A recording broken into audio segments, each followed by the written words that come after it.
मेरी बात मान ले। सोमवार की अष्टमी के दिन 7 चुल्लू जल या तुम्हारे हाथ में जो लोटा होता है पानी का, उस जल को जब डालते हैं 7 बार धीरे धीरे धीरे धीरे उत्तर की ओर मुख कर कर, दक्षिण में बैठकर उत्तर की ओर मुख कर कर जब 7 बार जल दिया जाता है, दल चढ़ाया जाता है, 7 वृक्ष की पत्तियों को तोड़कर शिव जी को चढ़ाया जाता है। कितना भी कष्ट का समय चल रहा हो, वो कष्ट का समय कट ही जाता है और कुछ अच्छी खबर मिलती जरूर है, कुछ अच्छा मिलता जरूर है। एक हरतालिका तीज के दिन फुलेरे का दर्शन, इधर हरियाणा में हरतालिका तीज होती है कि नहीं होती, हमको नहीं मालूम, नहीं होती। अगर नहीं भी होती है तो प्रयास करा करो कि शंकर जी के मंदिर में अगर कहीं हरियाणा में हरतालिका तीज नहीं होती है तो शंकर के मंदिर में अपनी तरफ से एक डलिया लेकर या बांस की छबड़ी लेकर उसमें मालाएं लटकाकर शंकर के ऊपर जैसे वो जलाधारी लगी रहती है वैसे फूल की फुलेरा लगाना चाहिए, लगाना चाहिए। और मेरा निवेदन है यहां बैठी हुई सारी माताओं से, आपके नजदीक में जो शिव मंदिर हो, प्रयास करना कि हरतालिका तीज के दिन अपनी तरफ से एक फुलेरा अपने घर में तैयार कर लो, माला ही तो लटकाना, एक फूल झूमर जैसा, झूमर जैसा।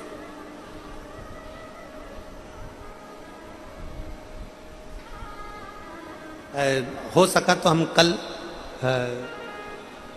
बताएंगे, बोलेंगे इनको यादव परिवार में,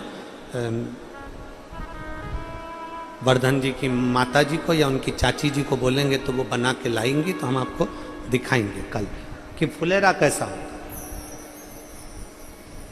एक गोल या चौकोर कोई रिंग, उसके अंदर मालाएं लटकी, फुलेरा वो लगा है सामने, देखो पीछे लगा हुआ दिख रहा होगा आपको, कैमरे वाले उसको जरूर दिखाएंगे। एक गोल और भी हम कल एक बना के ले आएंगे तो आपको दिखा देंगे, फुलेरा बन सके, प्लास्टिक के फूल का नहीं, ताजे फूल का, घर में मिल जाए फूलों या बाजार से माला लेकर उसका निर्माण करो, प्रयास करो। कहते हैं सोमवार की अष्टमी के दिन 7 पत्ती 7 जल के पात्र चढ़ाने से जो फल मिलता है, वो फल केवल हरतालिका तीज के फुलेरे का दर्शन कर कर हमें प्राप्त हो जाता है और हमारा आधा कष्ट उस फुलेरे के दर्शन से समाप्त हो। उस फुलेरे कथा में पहले बताया है कि 3 तरह से मरे हुए व्यक्ति की मुक्ति नहीं होती। पहला, पानी में डूबकर मरा हुआ, दूसरा सर्प के डसे से मरा हुआ, और तीसरा स्त्री के हाथ से मरा हुआ। स्त्री के हाथ से, इनकी गति नहीं।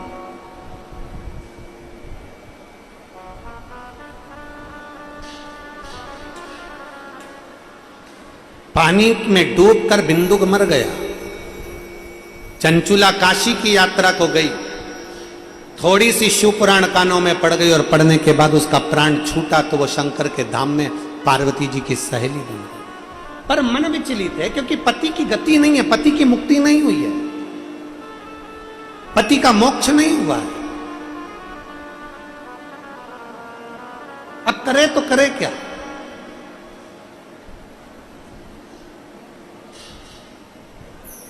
मौन होकर बैठ गई। पार्वती जी ने एक बार पूछ लिया, चंचुला तेरे चेहरे पर मुस्कान नहीं है, प्रसन्नता नहीं, क्या हुआ? चंचुला कहती है मेरे पति की मुक्ति नहीं है। तो तू शिव महापुराण की कथा क्यों नहीं करवाती? किससे करवाऊं? देव ऋषि नारद को श्राप लगा है कि वो एक जगह नहीं बैठ सकते, तो नारद से करवा नहीं सकती, किससे करवाऊं? देव ऋषि नारद ने कहा मेरे मित्र हैं तुमरुका जी, शिव जी का एक नाम है तुमरुकेश्वर महादेव, हम पहले भी कथा में कहें, आज फिर कहते हैं, अगर 20 साल तक भी औलाद नहीं हुई हो, 25 साल तक भी औलाद नहीं हुई हो, 24 साल, 25 साल, 30 साल तक भी अगर औलाद नहीं हुई है, तो एक सफेद आंकड़े की जड़ पति पत्नी दोनों लेकर आए। रजो धर्म के 7वें दिन तुमरुकेश्वर महादेव का नाम लेकर शिव जी पैर से घुमाकर 21 बार कमर में शंकर के शिवलिंग का दर्शन करते हुए नंदी के पास खड़े होकर शिव का दर्शन करते करते उसको बांधे। 7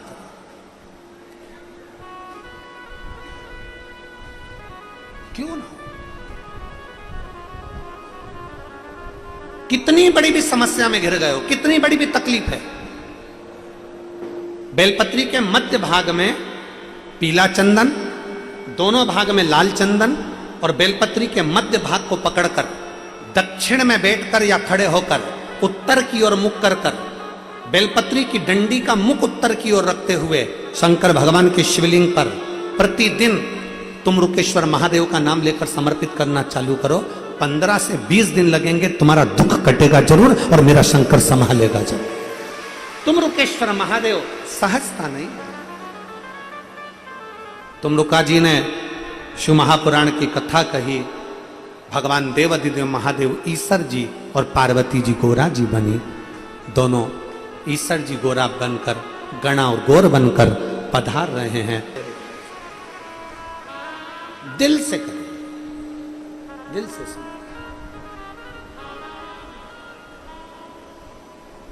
शिव तत्व कह रहा है, भगवान शंकर का चरित्र कह रहा है, शिव महापुराण की कथा कह रहा है, भगवान देवादिदेव महादेव का चरित्र। बूढ़े बाबा ने आकर कहा, बेटी बन सके तो तुम 7 किलो जल शंकर के पार्थिव लिंग का निर्माण कर कर चढ़ा दो और उस पर 7 पत्तियां चढ़ा दो।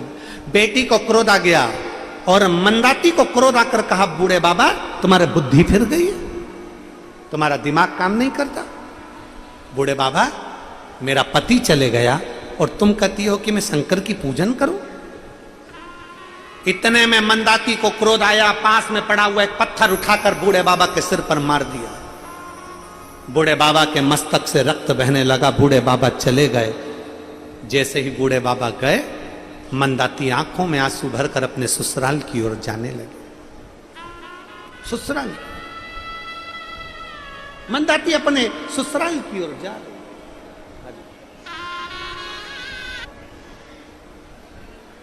मंदाती रो रही थी, ससुराल की ओर बढ़ने लगी, ससुराल की ओर चली। और जैसे ही मंदाती ससुराल की ओर बढ़ रही है, ससुराल की ओर जा रही है, मन में भय है, मेरी सास चिल्लाएगी मेरा बेटा कहां है, मेरा ससुर कहेगा मेरा बेटा कहां है। रो रही है, चलती जा रही है, चलती जा रही है, चलती, आंखों में अश्रु समाये। और चलते चलते चलते चलते आज मंदाती जैसे ही नजदीक में पहुंची ससुराल के, याद आया ये वो शंकर जी का मंदिर है जहां मेरा पति रोज जल चढ़ाने जाता था। ये वो शंकर का मंदिर है जहां मेरा पति रोज जल चढ़ाने जाता था। शंकर के मंदिर को देखकर आंख में आंसू भरकर बोली, मेरा पति मुझसे रोज कहता था कि शिवालय चल, शंकर को एक लोटा जल चढ़ाने चल, शिव की आराधना कर। मैं गई ना, पर आज मेरा पति चले गया तो मुझे शिव की याद आ रही है।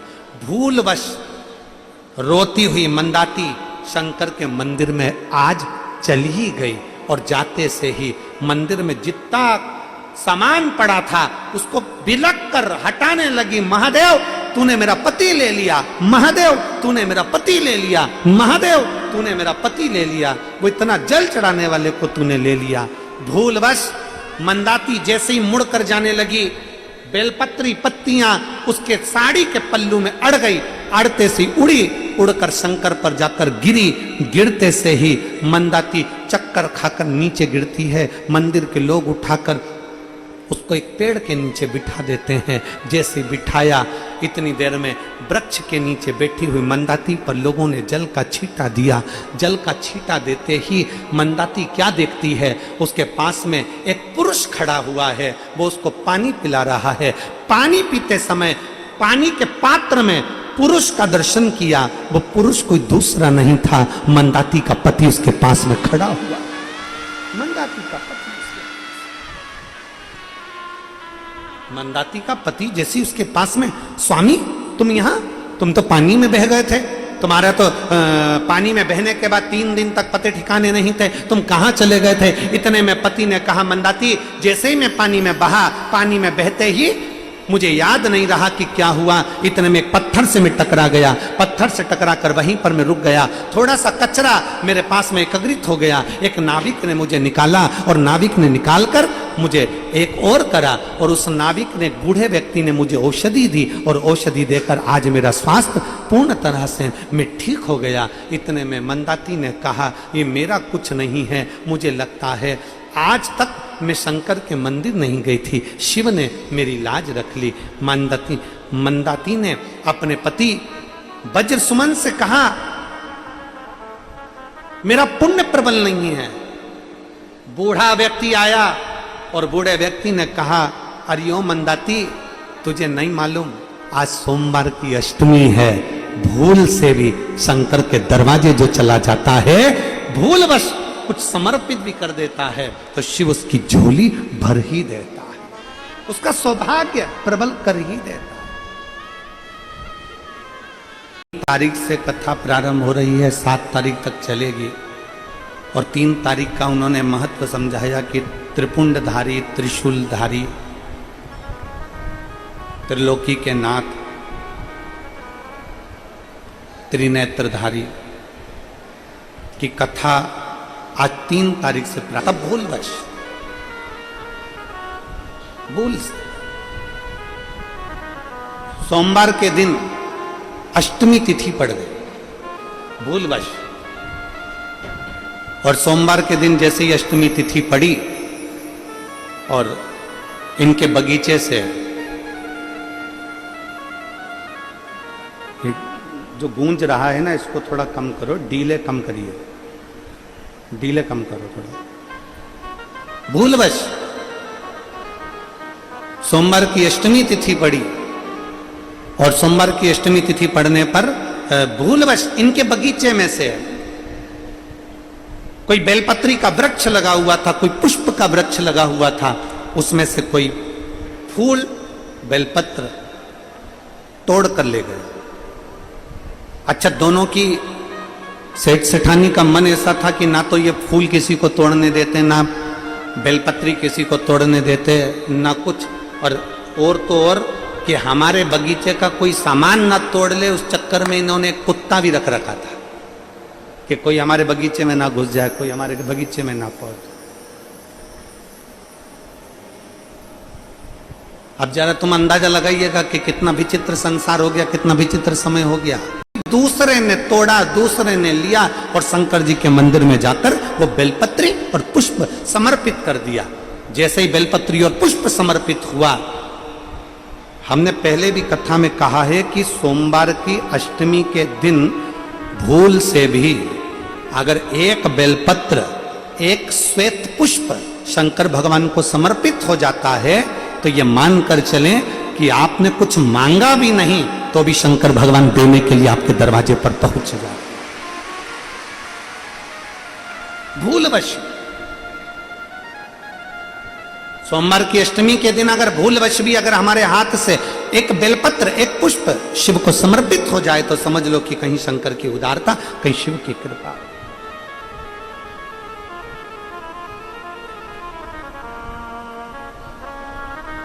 सेठ सेठानी के दरवाजे से कोई बेलपत्री तोड़ कर ले गया, कोई पुष्प तोड़ कर ले गया, भगवान को सोमवार की अष्टमी के दिन समर्पित कर दिया। शिव की कृपा से, बाबा देवादिदेव महादेव की कृपा से, जिसके बगीचे से तोड़ कर लेकर गए थे, जिसके घर से तोड़ कर लेकर गए थे, जिसके बगीचे से, जिसके घर से बेलपत्री और फूल तोड़ कर लेकर गए थे, मेरे शंकर भगवान ने उनके घर में भी एक पुष्प दे ही दिया, उनके घर में फूल जैसा बेटा दे ही दिया, एक पुत्र हो गया।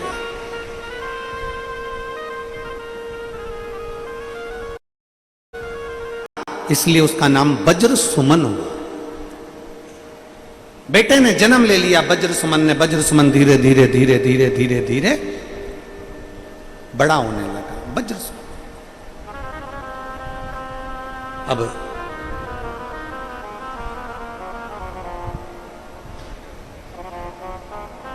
वज्र सुमन धीरे धीरे धीरे धीरे बढ़ने लगे।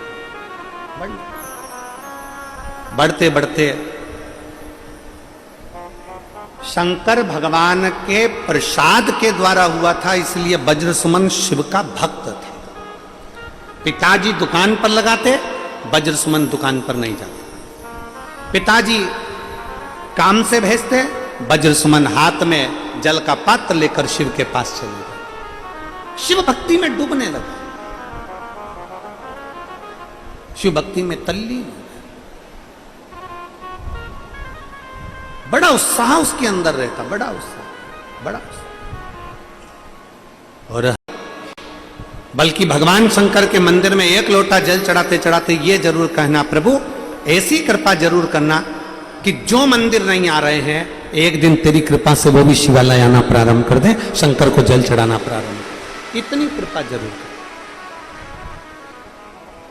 भगवान शंकर के पुत्र षडानंद कार्तिकेय जी को क्रोध आ गया था। क्यों? क्योंकि गणेश जी महाराज को प्रथम गिनती में रखा गया और षडानंद कार्तिकेय को उसका कोई फल नहीं मिला। क्रोध आ गया। षडानंद कार्तिकेय को जब क्रोध आया, देवताओं ने आकर देखा कि षडानंद कार्तिकेय को क्रोध आ रहा है, और क्रोध में षडानंद कार्तिकेय श्री शैलम पर जाकर विराजमान हो गए। जब श्री शैलम पर कार्तिकेय जी बैठे, इंद्र ने जाकर पूछा, क्यों कार्तिकेय आप अपने पिता पर क्रोध कर रहे हो? क्यों कार्तिकेय, तुम्हारे भाई को ज्यादा सम्मान मिल गया इसलिए तुम्हें गुस्सा आ रहा है? क्यों कार्तिकेय, तुम्हारे भाई का नाम सब दूर चल रहा है इसलिए तुम्हें क्रोध आ रहा है?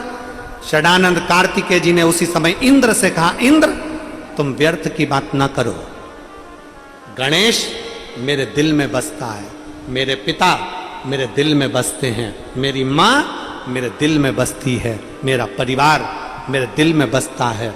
तो फिर तुम अपने माता पिता से रुष्ट होकर, तुम अपने माता पिता से नाराज होकर ये श्रीशैलम में आके क्यों बैठ गए?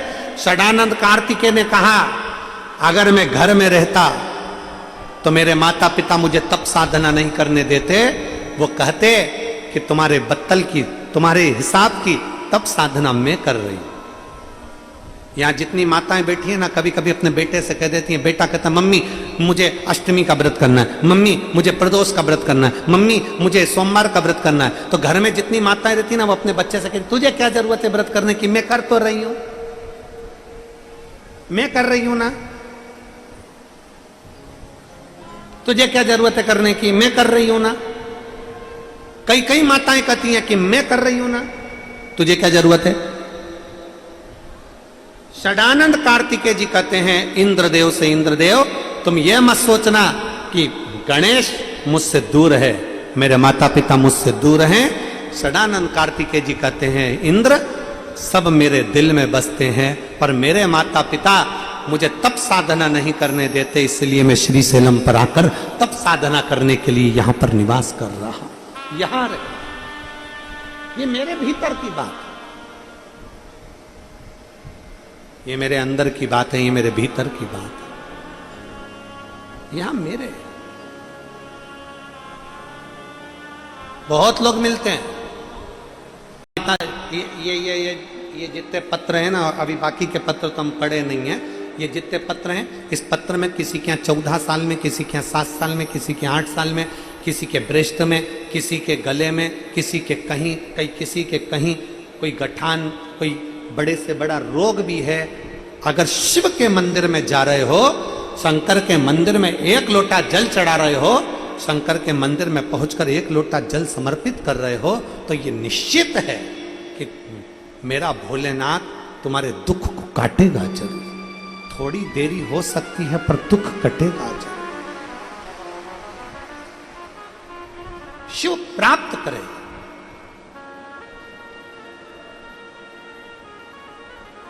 बोल बम का नारा है, अच्छे अच्छे जम के बोलो जरा, बोल बम का नारा है, हार हार। शिव तत्व की प्राप्ति